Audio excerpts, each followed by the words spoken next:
pledge allegiance to the flag of the United States of America and to the republic for which it stands, one nation, under God, indivisible, with liberty and justice for all. Amen. Roll call. Chisel. Here. Bill Richard. Here.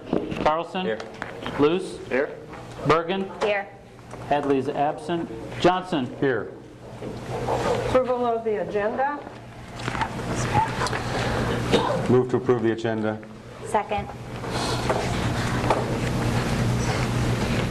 Discussion. Roll call. Johnson. Aye. Bergen. Aye. Chisel. Aye. Bill Richard. Aye. Carlson. Aye. Luce. Aye.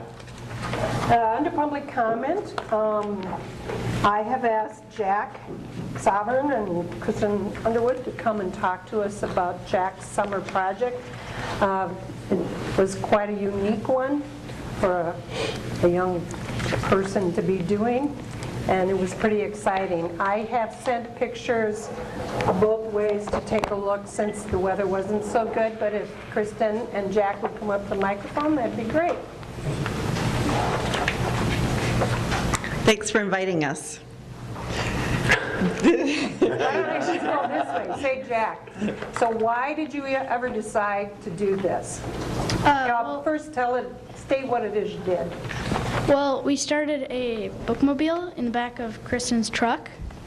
And, yep. Sure. And, yeah.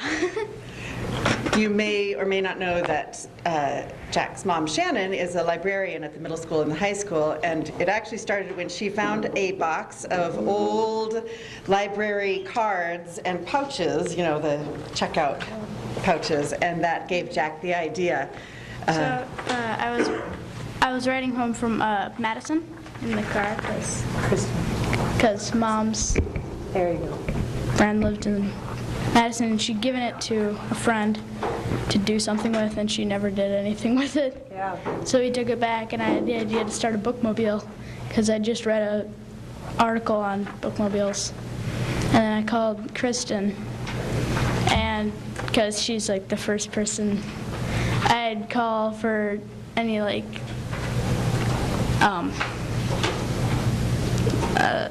project ideas. Project helper. She is. How many books did you get for your library? We had 110 at last count, I think. That was what we started out with, but to get books, we put a notice out on Facebook and asked people who had young readers books, between picture books and young adult fiction, that they were willing to give away or donate to us. And so our bookshelf that unfolds at the back of the pickup truck and is bungee corded in place holds about 110 books, and it's full. But how many boxes do we have waiting to replenish? 4. 3 or 4 big boxes of nice quality, like new books that people have donated. 30 in each box. Yeah. Jack, do you know about how many kids checked books out? We had 49 books Okay. that we checked out. Checkouts? And then, like, how many times did you set it up? We set it up 8 8, I think. 8 times. We're about to do our 9th on this Wednesday. Cool. This will be Wednesday's our last day because it's the day before school starts. Sure. And we had planned from the beginning that our last day would be our book giveaway day. Okay. So anybody who hasn't returned a book yet gets to keep it, or anybody who wants to come to the bookmobile can just take books home. Well, that is a very ambitious project. We will look forward to you in about 20 years. People to do ambitious projects for us in the city. Does anybody have any questions at all? I want to thank you for coming, and thank you for your project and getting books out to kids.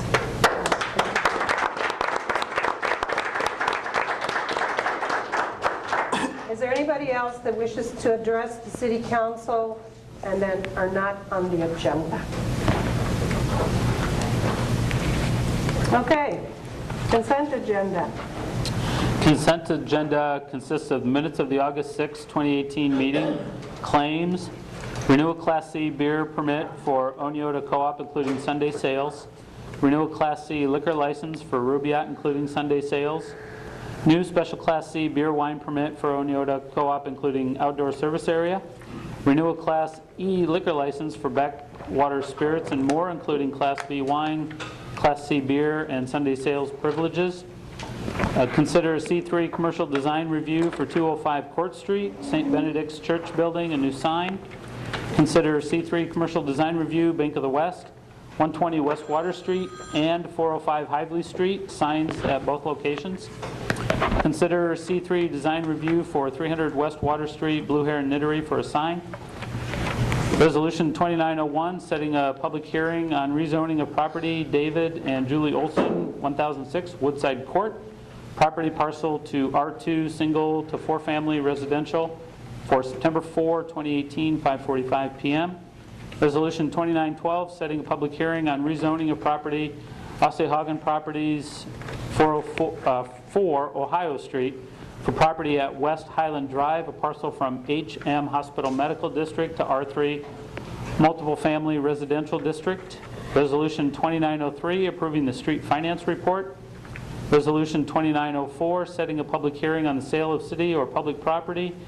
Reason 2072 State Highway 9. Resolution 2906, a resolution accepting applications for voluntary annexation and approving annexation of property into the city of Decorah, Randall J. and Kristen V. Olson. Resolution 2907, accepting a waiver and agreement, Marlene C. Kreiser, voluntary assessment for College Drive Improvement Project.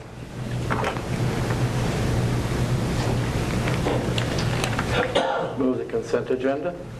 Second? Any discussion on any of these items? I'm sorry, who seconded that? Dan. Dan? Dan. Okay, thanks, Dan. Roll call. Luce? Aye. Bell Richard? Aye. Chisel? Aye. Bergen? Aye. Johnson? Aye. Carlson? Aye. Conduct a public hearing on an easement agreement with Good Times Grill, 308 College Drive for use of public right-of-way. Just as an outline for the public and a refresher for the council, Good Times Grill has asked for an easement agreement for the area right outside their north entrance on Ice Cave Road, Quarry Street, for use as a patio or outdoor service area for the restaurant. The property line in that area comes to within about a foot or so of the side of their building, and so any use of that space outside that door does require an easement, unless it's just emergency access type thing. So the easement agreement allows for their use of that area, as noted in the plat of survey, for the costs associated with preparing the legal documents. And I see that you have now received any, The signed documents, no comments have been received at City Hall. The signed documents were returned to City Hall today. okay. Are there any comments that the public wish to make on the easement agreement for Good Times Grill? We don't assume any liability, do we, from this term? No. No? Okay. I mean, they will need to do whatever licensing they need to do to use the space. Becomes an extension of their service area. Approximately, what's the size of the concrete slab? Yeah, I was looking for that here in Kirk, and I didn't see it. Well, the one that's there, but the one that we platted here, I was looking for a dimension on the plat, yeah, and I don't see the dimension. Is anybody here from Good Times? John is here. 10 by 15, about 8 feet long. 38 feet. Then we got the 10 by 10 pad included in it. So like Oh, okay, then it'd be 10 by 48 would be the total size. 58. Okay. All right. Any other comments? And that 10-foot is the existing pad there is about 10 by 10, like Lindsay Yeah, said. yeah, so. it'll be as wide. Yeah. As wide as that pad. Okay, I'll close the public hearing. Consider Resolution 2908, a resolution entering into an easement agreement with Good Times Grill, 308 College Drive, and authorizing the mayor to sign. Make a motion for approval of resolution 2908. Second. Any discussion? Roll call? Carlson? Aye. Chisel? Aye. Bergen? Aye. Johnson? Aye. Luce? Bell Richards? Aye. Okay. Resolution 2897, approving the proposed lease agreement with Gunderson Health Systems for a hangar lease. Can you give some additional background on that from the last meeting, Chad?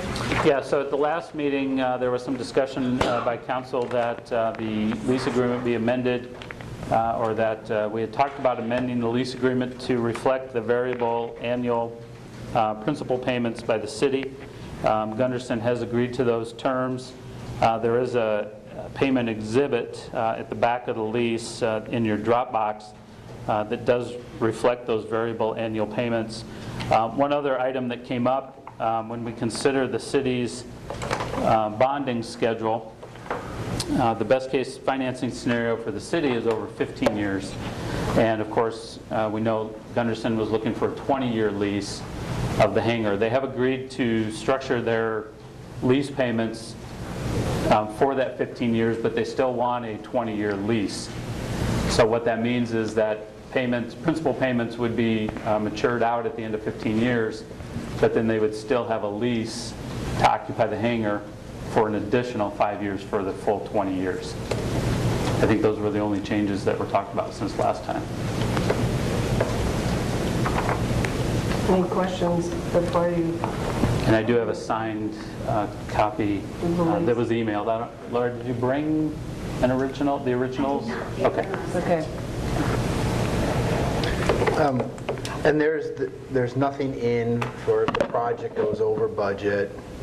The city will be paying for any of those additional costs. Right, because the city owns the project. As I mentioned last time, there is a contingency built in there Right. into the project schedule. And then what other future expenses can we be expected to pay for the duration of this lease? Are there insurance liabilities that we're going to have to pay or take on to have added insurance? It looked like all the maintenance was at the expense of Gunderson, but I guess what other expenses can we be ready for over the next 20 years? Insurance of the things you've mentioned, there would be some added insurance, whatever the insurance carrier would list that building for. It is a city building, Okay. so we would expect it to be added to our inventory. Do we have any sense of what that might be? Ballpark figure? No, Not even a ballpark figure? I don't know unless Wanda can recall any of the individualized buildings out there. Yeah, I don't know. It could be $5, it could be $20,000, you have no idea? I'm sorry, Dan, I don't know. Without looking at an itemized list of airport buildings, I couldn't guess. Do we have any idea what the depreciated value of the building will be after 15 or 20 years?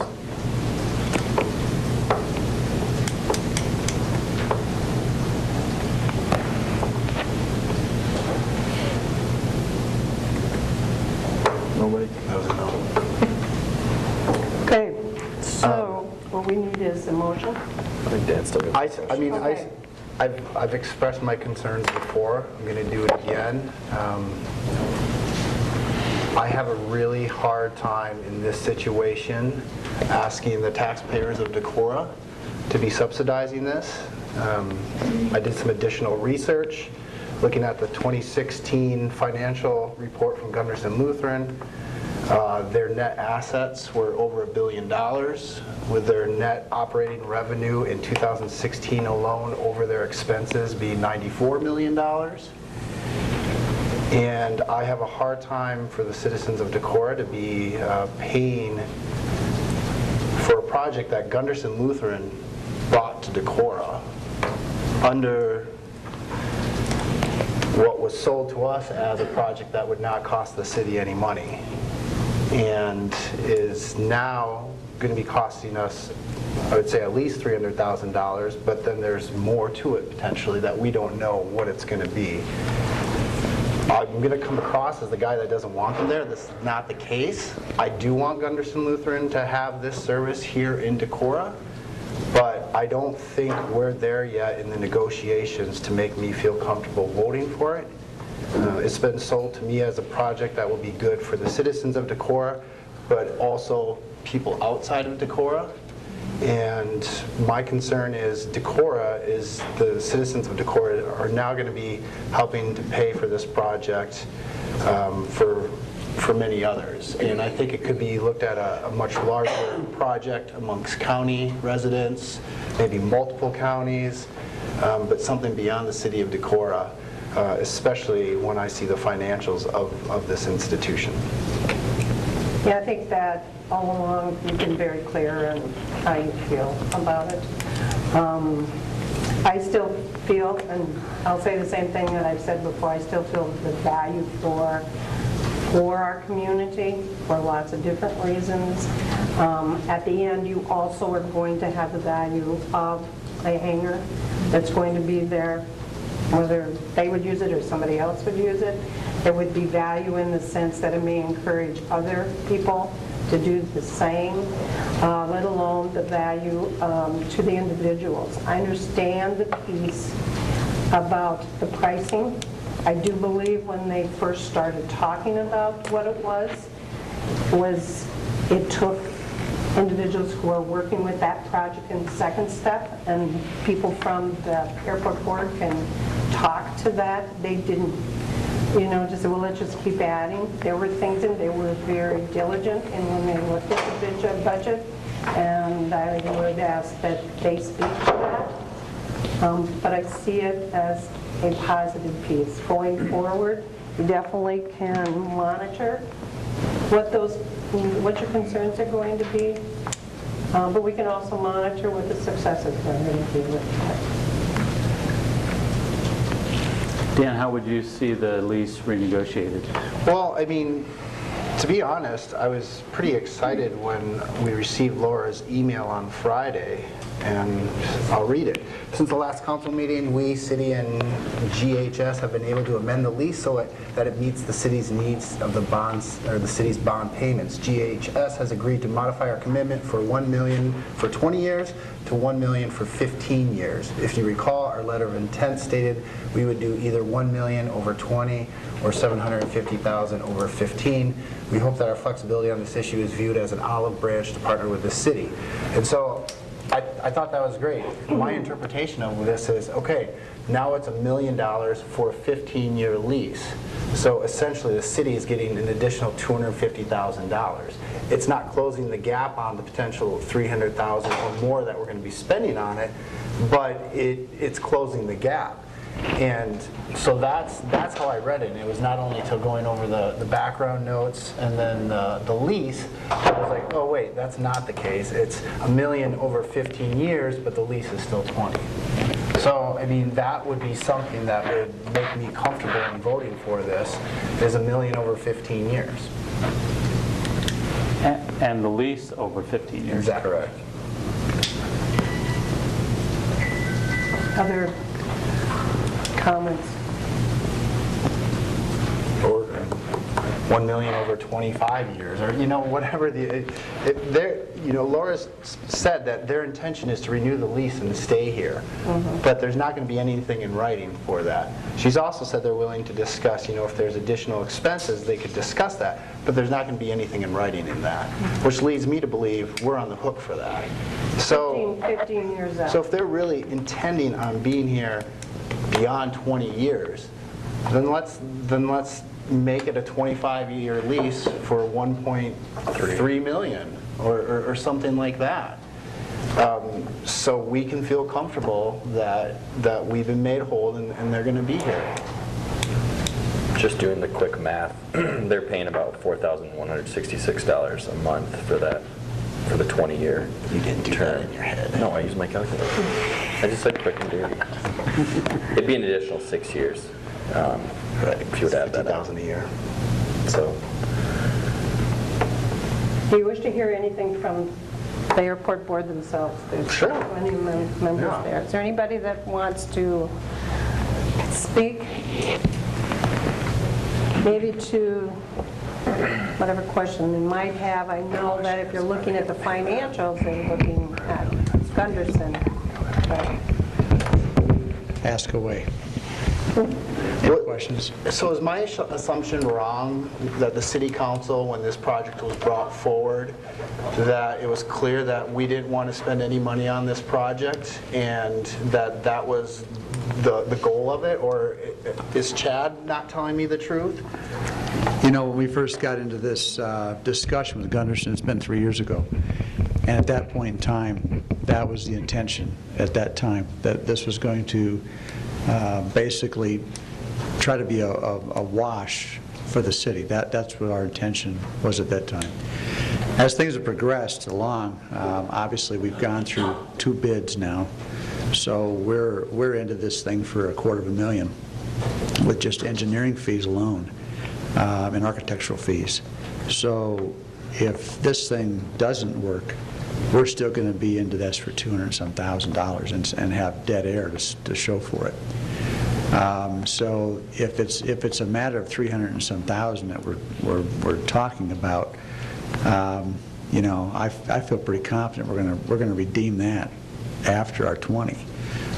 Gunderson has made it, you know, not in writing, but they've made it pretty clear they don't have any plans on leaving. Once they put their house out there and their staff and their bird, they're going to stay. You know, going back 3 years ago, you know, we went through the double.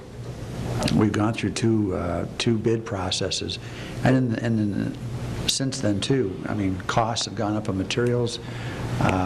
You know, everything's gone up. So, you know, 2 years ago we could have gotten into this thing for probably $150,000 less.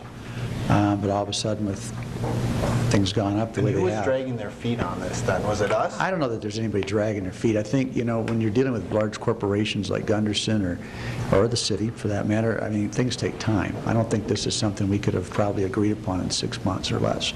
But wasn't there, Chad, a period of time where you weren't hearing any communication from Gunderson regarding this project, and you're kind of like, well, I don't know where it stands? I don't know if it was so much that as we had a shift in project design. Yeah. You know, originally we were trying to put the living quarters in the hangar. Yeah. And those costs were... We were, or? Well, we as a collective, I mean, that's where they wanted it Yeah. when we started this conversation. The We found original- out that was too expensive. Yeah, the original plan was a much larger plan, you know, bid than what this one is.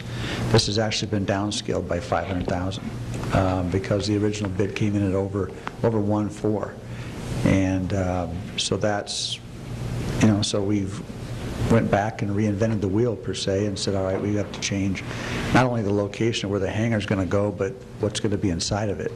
And Gunderson at that point stepped up and says, well, you know, to help soften the blow here, we'll bring in our own housing, our own office space, and that will lessen the blow for the city. So we encourage that, and they've stepped up to the plate and done that. So there's just a lot of variables, I guess, Dan. When was it made aware to the city council that it was no longer going to be a wash project and it was going to be us contributing? I guess I can't say that. I mean, I guess I became aware of the financing end of it probably within the last 6 months or less. I mean, we were under the, you know, we had our blinders on $1 million, and then all of a sudden, it got all laid out, and the estimates came around, and it says, oh, by the way, if we go to, you know, if we have to finance this thing, here's the interest payment. You know, that was never really, I guess, you know, part of our discussion as a commission. Yeah, we're stuck in the middle because Gunderson knew what they wanted and worked with the architect, but the two weren't communicating on the cost of this is the most we're going to do. You can't do it for this. And So now they we're hung looked out at their beginning design we're hung out to dry. and came back and knew Yeah. that there had to be some changes in that Right, design. but there was no bad communication. I don't know what you want to call it, because as soon as you put a living quarters inside, that adds Added. significantly, and that was not relayed between the parties. And like I said, now we're stuck in the middle. And maybe I'm wrong, Chad, but clarify if I am. I was also under the impression after the first failed engineering attempt, it was $125,000. And it was relayed to me, I thought, that Gunderson, if this project did not go forward, that Gunderson Lutheran was going to be paying those expenses. We talked about some Verbally. kind of... You said there's a Yes. verbal commitment We to talked do about that. some kind of cost share if the project wasn't going to go forward or if it got redesigned or And whatever. then when we did the second round, before we even approved the second round of engineering, that same conversation, like, what if this is too high and we don't go forward? And you had indicated there was this verbal cost-sharing commitment. And that got us to the point where we were even having sign-offs at different steps or phases of the project so that everybody understood what the costs were going forward. And those costs are all in this. No, I get it, but one of the points for, well, we're already in at $300,000 or $250,000, so we might as well go forward, otherwise we lose all that. Well, from what you just said, if we decided to vote no, we wouldn't be on the hook for all of that. Gunderson Lutheran has verbally committed to cost sharing those engineering expenses should this not go forward. Is that not correct? I believe that's true. And does that have any weight in the court of law, since it's not something that's written and signed, if they verbally agree to something like that? Makes it significantly weaker if it's a verbal contract versus a written contract. But it doesn't mean it's not a contract. Doesn't mean it's not a contract. There's some legal issues involved there, and it's not something I would prefer to rely upon. Right. No, well, neither do I. But it gives the city something, and I'd have to see if, especially if there was written communication to that effect, that makes it stronger. And again, that's not what I hope is the outcome of this. I mean, my hope is we can work with Gunderson Lutheran to come to terms for a lease that we'll both feel comfortable with. And I know Gunderson Lutheran feels comfortable with it, but I don't. And maybe you all do, and that's fine, we'll find out, but I don't. I do feel comfortable with it. I think about, our investments in public safety. Gunderson is taking on the lion's share of this project. We're essentially assisting with financing. And whether you're a heart patient or an accident victim or a mother with a risky pregnancy, something like this, over the 15 or 20 years, whatever the lease agreement is going to benefit a lot of people. And it's going to save a lot of lives. And I just think that it's worth our participation to get this thing moving forward. And it's also another step toward making Decorah more of a healthcare center than we already are. And I think it's a good thing to do. If you told me that during the budget period, when we were looking at the airport budget, and we're like, hey, we're going to have to budget $300,000 for this project, that's one thing. But that's not the case. This wasn't on our radar. This wasn't a project that we approached Gunderson Lutheran to do. This isn't a part of this overall vision that we have. This was them having this business entity, a service that they provide, and wanting to do it in Decorah.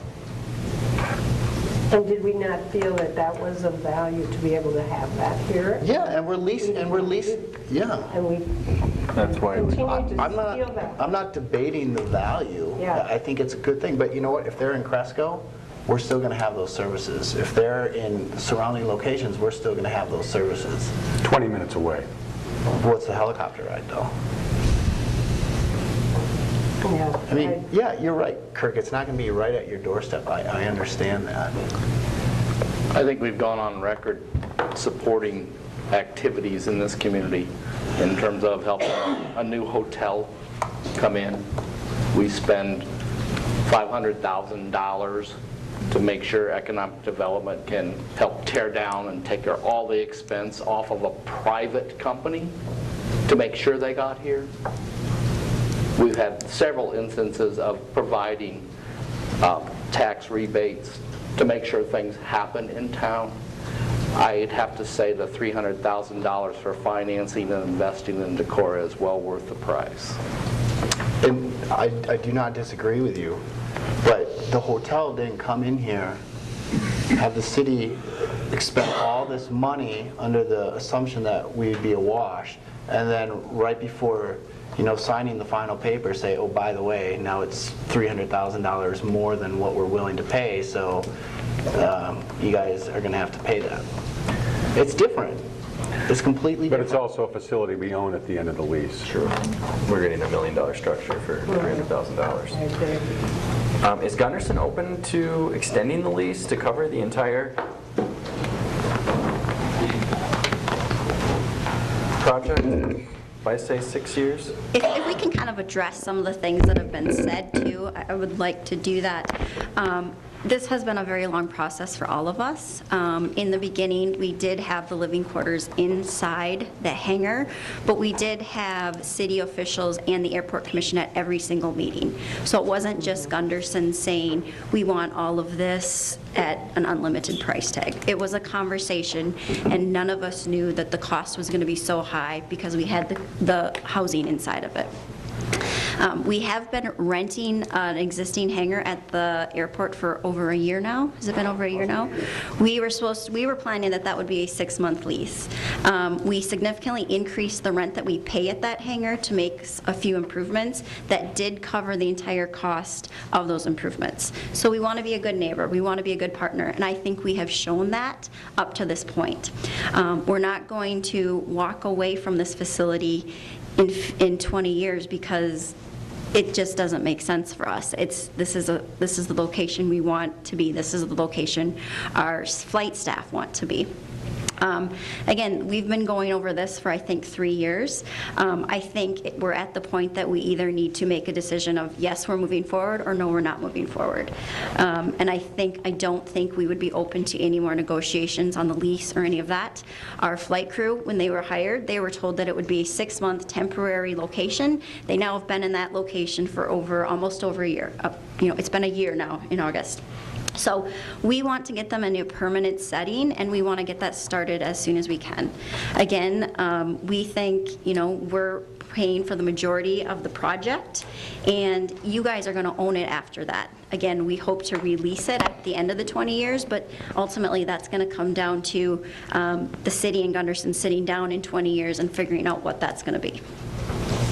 Can you tell me how many people have moved in to our community that are connected with the Gunderson piece? Yep, I can kind of go through them in my head, but there's 11 of the crew members that live right here in the city limits or the rural surrounding area, kind of by the school district. I went by, not necessarily the zip code, because some of them are a couple miles out of town, but 11. And those that moved in, I'm just trying to count in my head of the ones that lived here already versus moved in.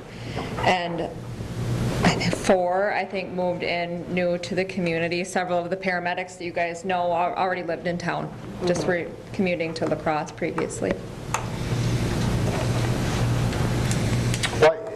And could they not just build this and own this project themselves? No. State law does not allow that. Not at the airport, not on the federal airport land. We could just buy an acreage somewhere and do it, but we, wanted to partner with the airport, and we kind of had a mutual vision. It's more beneficial for the approaches from a flight standards point of view. If you have an airport with a published approach for IFR conditions, it's going to be better off at an airport instead of away. That's probably one of the major functions. And we're a full-service airport. We have fuel available 24/7. We have a mechanic operated there 24/7. So it all fits for that location for the hospital.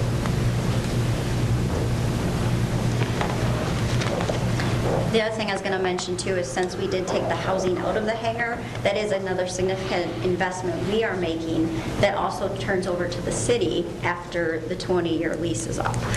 So we're investing more than the $1 million. The $1 million is just on the hangar. We're also doing the housing for our crew, which is outside that amount. $175,000 more, let alone the $8 million aircraft. So we have spent more money too. I mean, we bought that for this location. Area, in this location. Yep. But this is a service you charge for and make money doing. Yes, sir. yes. Yep, it is. We are a nonprofit organization. Right.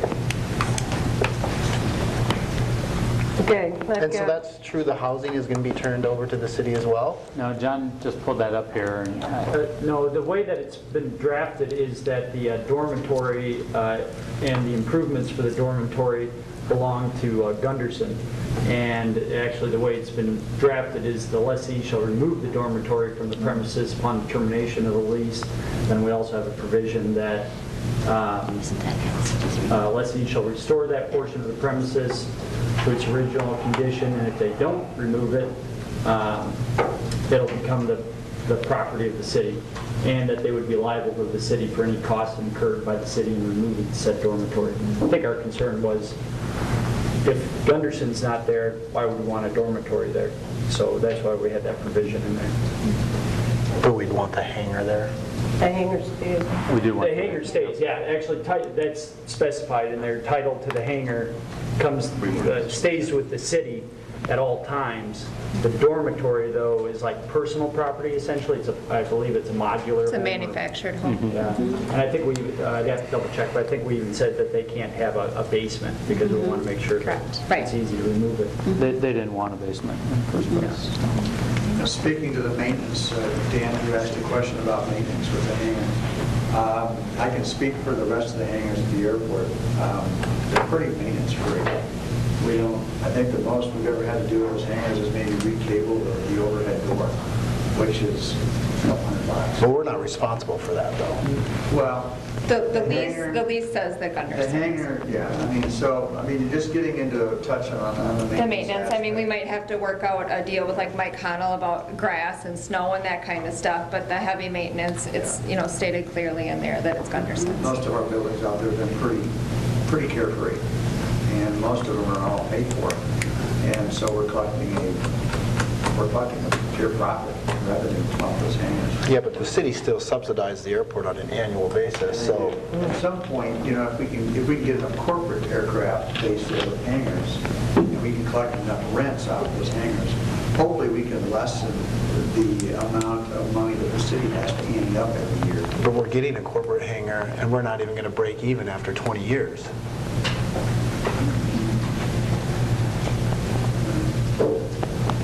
Depends on if you bring another one in. Well, it does. I guess. If you're looking in your magic ball 20 years out, yeah, I grant what you're saying. So you're saying if we get another corporate hangar, then that's going to start paying for everything, and we won't have to subsidize the airport? No, I'm saying that there could be income coming into the airport that would help with what the city has to pay.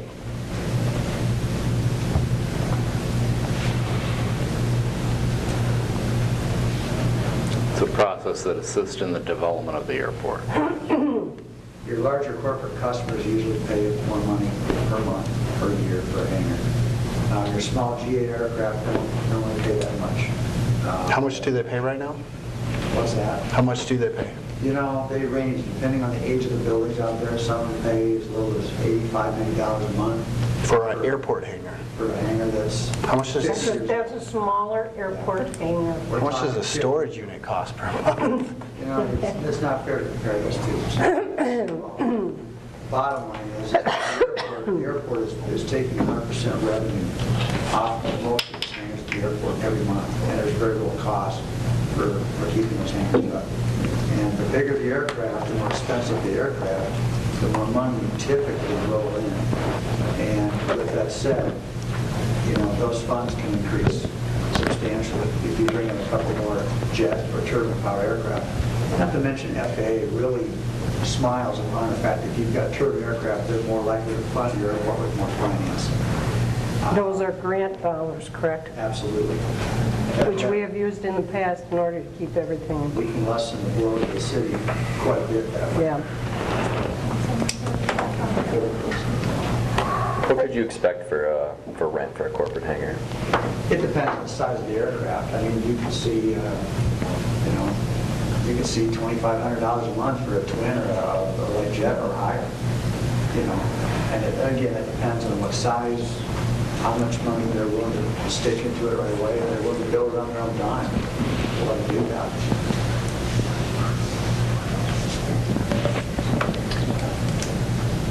And So this hangar too, I mean, this hangar that Gunderson's in, it's not just for a helicopter, it's big enough to put a fixed wing in there. If we want to roll ahead and be pessimistic 20 years out and say, okay, let's say they leave, and I don't see that happening, they don't see that happening, but if it did, the hangar is definitely usable. We could stick a corporate aircraft in it, we could stick a small twin in that hangar very easily. It's got a 65-foot door on it, so that's going to accommodate a lot of aircraft. Any other comments from the Airport Commission? Yeah, just very briefly. Do you want to just step up and say your name? Russell Norris, I'm on the Airport Commission. I also disclose that I'm a Gunderson physician, so I've actually abstained from some of the votes for this, but I'd just like to address a couple of things. With regard to the design process, there's not really a great deal of precedent for this. This is sort of a bespoke project for the helicopter base, and I think we were all on sort of a journey of discovery for what the cost would be. So I don't think there's been any intentional miscommunication, just we've discovered the realities of this. With regard to corporate aviation, because I've been based at some larger airports and have some corporate aviation experience in other businesses, there were some unique elements about basing a medical evacuation helicopter at the airport that would not apply, and I know we're discussing the Gunderson hangar, but would not apply to a future corporate hangar. There were some design elements, the construction of the helicopter pad, moving this away from the general aviation operation area that would not be part if a business or an industry wanted to base a corporate aircraft here. So would that be more profitable for the airport? Of course. We've viewed this as the Airport Commission, I think I can speak for my colleagues, as really a community service. And just as a citizen, and again, I've abstained from some of the votes because I do have a little bit of a conflict of interest, I would encourage you, members of the council, to consider approving this because it is a win-win. At the end of 20 years, we are going to have a valuable capital improvement to the airport. Having an air ambulance service based there in the eyes of the FAA and the State Aviation Division is an important part of funding the airport. And then, as Mr. Johnson pointed out, yes, as a physician, there are times when 15, 20, 30 minutes matter, and certainly for my family and me, I'm glad they're here. So I just had a couple of comments in that regard, and if there's any questions regarding our activity as a commission, happy to answer those or defer to our So if the president. first engineering process was a discovery process for both entities, not knowing how much it would cost, why is it the city of Decorah that has to compensate or pay for that discovery process? I think those issues have been addressed. I don't have anything else to add in that regard, Dan.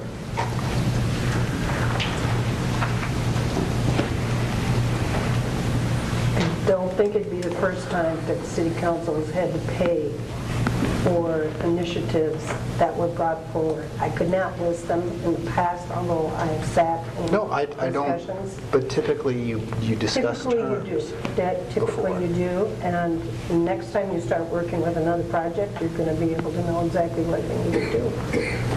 Well, so the Airport Commission has worked through these, and I think the council has had some of that information, especially when you set the hearing, when we got the engineer's opinion of cost, we set the bid dates, and those things all started coming together. But Gunderson has been steadfast in their $1 million threshold.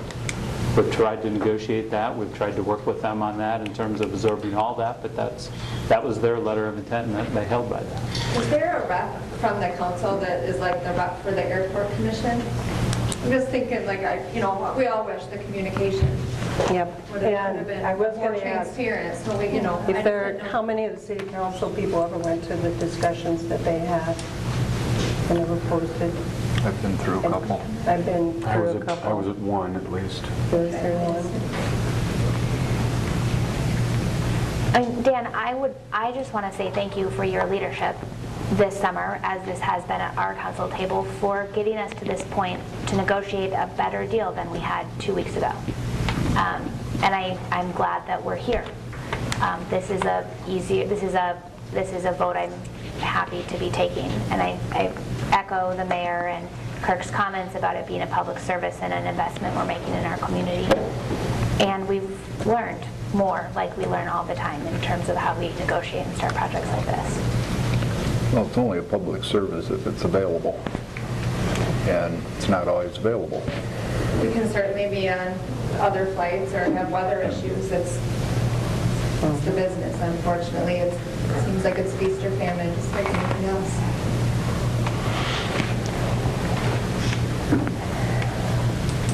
Okay, we're on consider resolution 2897, approving the proposed lease agreement with the Gunderson Health System for a hangar lease. I move for approval of resolution 2897. Second. Discussion? Roll call. Johnson? Aye. Luce? Aye. Carlson? Aye. Bell Richard? No. Chisel? No. Bergen? Aye.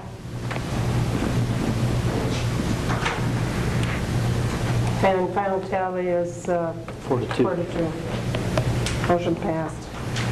Consider resolution 2905, accepting the bids, form of contract, and awarding of bid for the 2018 hangar improvement project, and authorizing the mayor to sign the contract.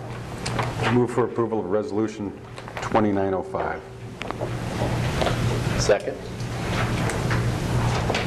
Discussion? Roll call. Wait a sec, I got a question. Oh, sorry. So from the original, we're already adding 34,000 into this by the background notes? No, that's in there. That's in the bid price. That's the alternate that the Airport Commission recommends picking up, but that's baked into the numbers you've seen. The financing numbers that we have is for the overall bid, which is for the larger of the two sizes of buildings and the paving. There were Is that correct? two alternates bid with the project. One alternate is for a smaller building, which deducts $7,672. The Airport Commission rejected that, or recommends rejecting that bid alternate, because for a larger building, for $7,600, that seemed to make sense. The Airport Commission is recommending accepting the bid alternate number 2, which was to pave the driveway from the street right-of-way up to the parking area.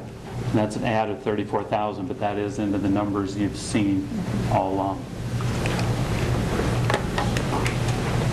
Okay, we're ready for roll call? Roll call? Johnson? Aye. Luce? Aye. Carlson? Aye. Bell Richard? No. Chisel? No. Bergen? Aye. Okay. Passed. Thank you for the discussion. That's what we're here to do. And we're also here to learn as we go along at the same time. Okay, consider resolution 2909, approving the plan specs estimate of cost, accepting bids and awarding contract for the 2018 Vernon Street Storm Sewer Project. Do you have background on that? So I do have background on that, and I also have an apology. We neglected to publish on the agenda the fact that we needed a public hearing, even though the public hearing was set on August 6th and published in the paper as required. It's not noted here on the agenda that there would be a public hearing on this project. So staff recommends you table this, Okay. reset the public hearing. But we do have bids that were received today. There were 2 bids received on the engineer's opinion of cost for the Vernon Street project of $94,200. 2 bids. Apparent low bid is from Donlin Brothers Construction out of Elgin, Iowa at $63,503.25. And the second bid, Skyline Construction of Decorah, Iowa at $69,973.95. So at this time, we'll recommend that you reset that public hearing and bring it back. Okay, so it'll be a public hearing and then the resolution for the bids with that, correct? So officially, do we motion to table resolution 2909? Is that what you mean? Or set a public hearing. You officially have to go to I'll make table a it. motion to table. Well, you can't set the public hearing here because that's not on the agenda. I'll make a motion to table Resolution 2909. Second. Second. Discussion, roll call. Carlson? Aye. Bell Richard? Aye. Chisholm? Aye. Bergen? Aye. Johnson? Aye. Luce? Aye. Item is tabled. Table. Consider Resolution 2902, setting a public hearing on rezoning of property for Menards at Old Stage Road to C4 Shopping Center Commercial District. The suggestion is for September 4th, 2018 at 5:45. I'd like request for consideration to extend that out a bit. We're going to be working with this and talking about it at the work session on the 27th. There are two different things that we need to look at that, and it does not give a lot of time to get information out. And I know that it's just for setting, but I'd like to push the whole discussion down a little bit. I guess the recommendation would be that is it the 17th? Be the 17th is the next meeting. And that would be for setting a public hearing going forward. So you recommend that the council set the public hearing for September 17th at 5:45? That's correct. Can you clarify why? Yeah, I'm also confused as to why Okay, we do that. because I think there's, we have looked at one side of the story, which is the flooding piece, which was done by planning and zoning, and I feel like we need to look at the financial piece. You have to look at both sides of an issue as to what the financial benefits of having Menards in the area, so that you know all of the pieces that would go through to that. And I think that by discussing that, we'll be working with that on the work session. And I guess I would like, after we talk about that piece, if there's more public comments that would come by moving that public meeting further out. That's a suggestion. I'm comfortable with September 4th. As am I. Okay? Maybe Anybody else? just one comment. Yeah. You could set the public hearing for the 4th, hold the public hearing, receive your public comments, defer any other action by the council to any other dates. September 17th, October 1st. Okay, so the only Like a thing... first reading or something. For first reading, for consideration of the development agreement, for site plan review. Okay. I mean, you don't have to have those action items on the 4th either. You can just have Just September setting 4th the- as okay. just the hearing. Or we could have them and table them if we wanted, or... Sure. And so just by way of reference, planning and zoning reviewed the development agreement, the zoning issues, and the site plan over the course of 3 meetings, 3 different months. And you may choose to do that same thing. I've already sent you the worksheet to start to review some of the key tenets that are defined in state and city code. John and I will share some of the same briefings that we've shared with the council, whether we do that at the public hearing or at other meetings, so that we can guide you on what to review and what technical aspects to look at, i.e. that worksheet. Right? Did you mean to say the ones you've shared with the commission? They Well, were I've shared that with us after with you as well. Oh, okay. Yeah, I do have copies here if anybody... I thought you were saying other information you shared with P&Z. Yes, yeah. And while you've seen that information, it hasn't been formally presented to you, we are working on preparing that so that you get the full docket of information from planning and zoning, along with briefings from staff. Those would be some of the things we will be talking about at the work session. I'm comfortable holding the public hearing on September 4th. I think it gives adequate time for the public to prepare comment and for work if we're not also making votes and decisions in the weeks after we've held the public hearing. I'm comfortable with that. I need a motion. I'll motion to approve Resolution 2902, setting the date for Tuesday, September 4th, for the public hearing regarding the Menards rezoning. Second. Any other discussion? I will just say, you can have multiple public hearings too, if you feel that's beneficial, so. Okay. That's nice to know. That's nice to know. Okay, roll call. Bell Richard. Aye. Carlson. Aye. Luce. Aye. Johnson. Aye. Bergen. Aye. Chisel. Aye.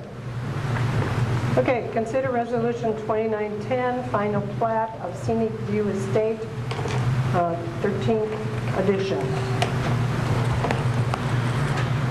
Chad? Okay, this is a five-lot platted subdivision known as 13th subdivision addition in the Downing additions, recommended for approval by the Planning and Zoning Commission with just a couple of comments. One was corrected, and you see an updated plat in your Dropbox. From an earlier version, Lot 6 contained Lot 6 and Lot 7 in one Lot 6. Planning and Zoning recommended that those be separated. Lot 6 is the public right-of-way or the street, so it makes sense for that to be in its own lot. And then Lot 7 is a stormwater set-aside, stormwater control lot, and it made sense for the Planning and Zoning Commission to see that as a separate lot as well. The other comments wouldn't necessarily be reflected on a final plat, but would be noted for the developer to consider, and that is sidewalks, of course, and streetlights. With that, the Planning and Zoning Commission recommends approval.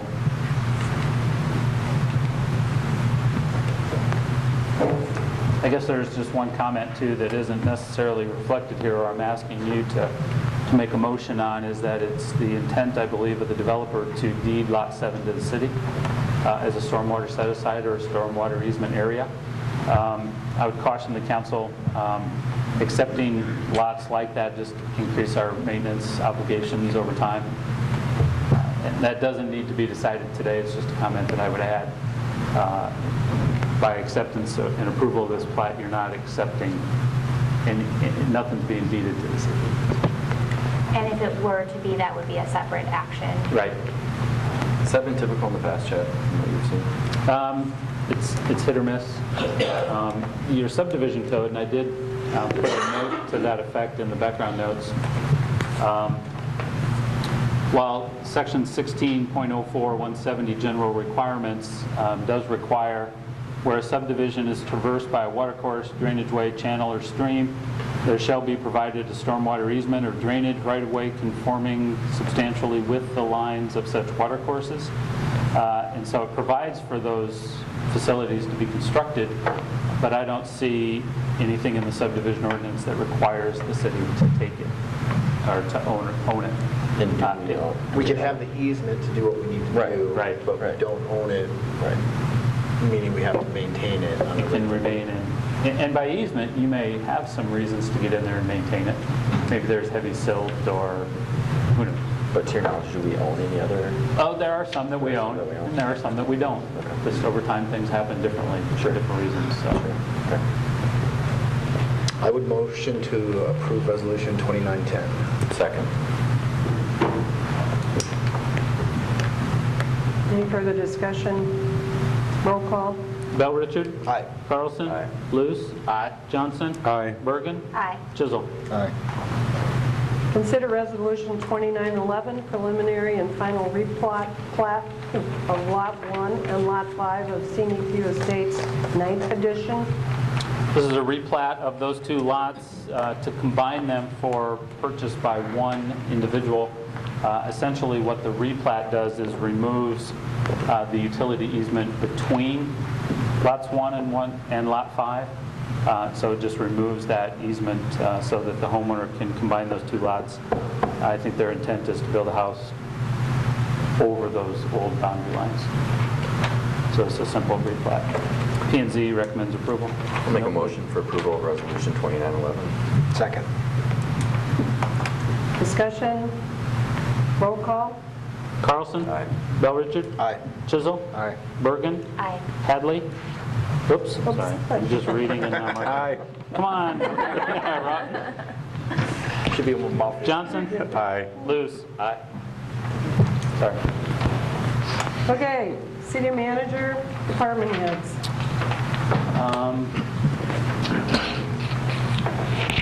Other than a note for the work session on August 27th, there'll be several things that the mayor and I talked about discussing. I guess I don't have anything else at this time. That would be 5:45. 5:45 on August 27th, right here. Okay. Department heads. Just a quick note, and maybe most of you know that, but the Doug Road Trail has been paved and is open. We could use a little rain to clean off the dust from the shouldering, but we are very close to wrapping that up. We have to put the street light back up, and we have to remove our temporary road. But otherwise, we're trying to get that into the home stretch. Our newest officer, Logan Hopp, graduated from the Law Enforcement Academy last week with the distinction, the award for excellence in physical fitness. So we quickly put him to work the following night and are happy to have him back and back to a full staff. Thanks. The Telecommunications Board had started their online pledge. It's been going for about a little over 2 weeks now. And as of tonight, I just got feedback from the consultant that there's 299 residential pledges and 26 businesses. So How many residential? 299. Thanks. Pete Newbendall has been hired for our lab tech position that we've had advertised. He's going to start next Monday, and he's been employed with the street department for the last 13 years, so he's transferring over, so we're excited to have him.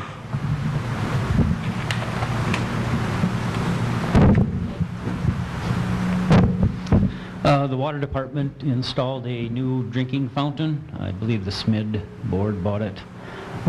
It's similar to the one that's at the Water Street Park with a drinking fountain and a bottle fill and a doggy dish and whatever else. So if you get a chance, stop up and take a look at it. It's a very nice hydrant.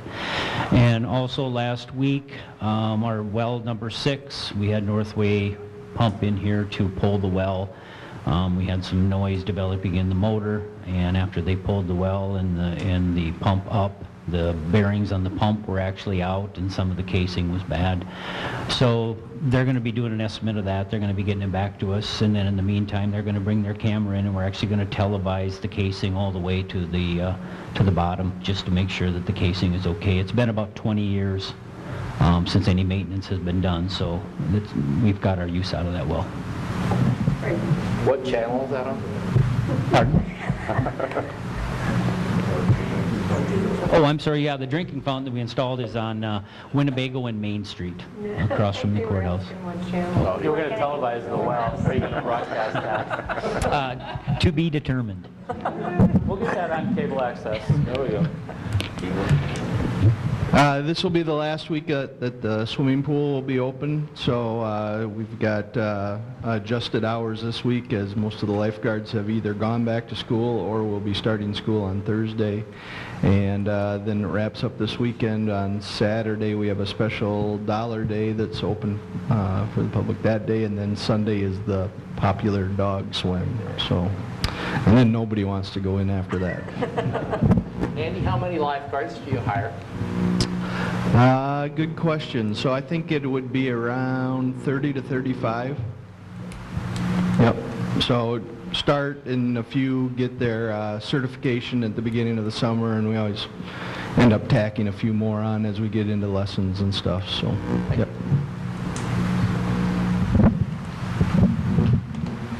This might be an opportune time to mention that we are continuing to work on a plan for upgrading the audio system here at City Hall. So never fear, that's back on the front burner. Also, I just wanted to pass on to you that the street department came and cleaned underneath the covered parking area of the library prior to the United Way Family Fun Night that was held last Thursday.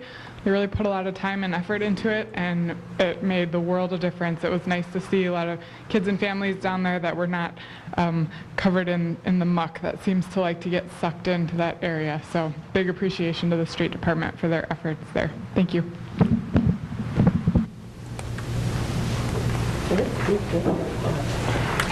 Well, the Hotel Motel Committee met last week with the members that we have remaining, and we talked about some of the changes in the proposed 28E. We did approve some spending, but held off on any distributions. pending the city coming back and ratifying that 28E and then appointing the new members of the board. So we're hoping that at our September 4th meeting, we've had that talked about and can ratify it so that we can keep moving forward with the tourism aspect of Decorah. Great. And do you see that coming back to the city council after that September 4th meeting? No, we should be able to ratify it, and then we're going to try and hold a meeting on September 6th. And Yeah, I'm You should confused see the now. hotel motel agreement on the September 4th agenda. Okay, for- that's what. yeah, okay, I'm sorry, yeah. That's what it We was. can talk about it next week at the work session. Okay, And some of the changes that we've talked about internally, and it looks like a really good committee makeup that we're building. yeah, and some of those have taken on needed responsibilities now that Yes. the tourism director has taken on the position. Well, that and with the merger of the two entities, you know, like I said, the devil's in the details, but there's some good details in there. Well, I appreciate the hard work on that. Dan? Johanna and I have a school task group meeting tomorrow morning. Okay. I can't remember if the last time we had a meeting since our last council meeting, but if we didn't, it was continuing to be good conversations. Good. And we're continuing to move the conversations forward, and we'll see how tomorrow goes. Okay, thanks. Nothing regarding city council. On a personal note, my wife gave birth to our second child on August 8th. Good. Daphne Ann Carlson. Wonderful. Daphne. Yay. Keep increasing that population. Yeah, well, working in the schools, I I guess. bet she loves that you're here tonight. Yeah, not so much. Okay, Steve? My spouse and I were able to serve on the CVV board at the State Fair and had a Friday morning shift to greet a bunch of people. A very busy day. We didn't have the tattoos yet, so we didn't have to do that or get to do that. But we did interact with a lot of people. Oh, I'm coming up next week. What's to do? And so it was very encouraging. There's been a couple of SMID meetings since I've reported on them. One was about what the water department did, putting the new fountain in there on Winnebago and Main, and funding that. And also they've had discussions about funding some of the replacements of those wire hanging trash baskets that don't work anymore like they were designed to, because the hinges basically rusted off, and so the employees have to reach in, and so they're replacing with some of the regular, and some discussion about SMID being the focus of augmenting what the city's already doing. So there was discussion about maybe the city could pay for some of those replacements, and then SMID would pay for a few more. And so the city owning the responsibility for doing the regular stuff, but SMID looking advanced, and to the tune of advancing, SMID allocated $25,000 of their funding toward the Christmas decoration project, of a hope of spurring other people to also contribute. So not only the main business district, but wrapping around the bridge and up College Drive Business District as well, to make the whole area. I would hope that we would also, as a council, look at extending that down to Short Street and that business area, but that's further discussions. Okay, Johanna? Nothing, Mayor. Nothing, Mayor. Okay. I also did the tourism booth. Next year, they should have an eagle tattoo or sticker. People talked quite a bit about the eagle. I did want to make note that Mitch Hemseth brought in tickets to the Winnebago County Farm to Pork dinner for any of the city council that would like to go. It's on Thursday, September 13th at Winnebago Winery. And supper will be commodities from the community. But there's tickets here. I do know it's during the week of when we go to League. I did attend a Highway 150 meeting. They're continuing to get ready to present that.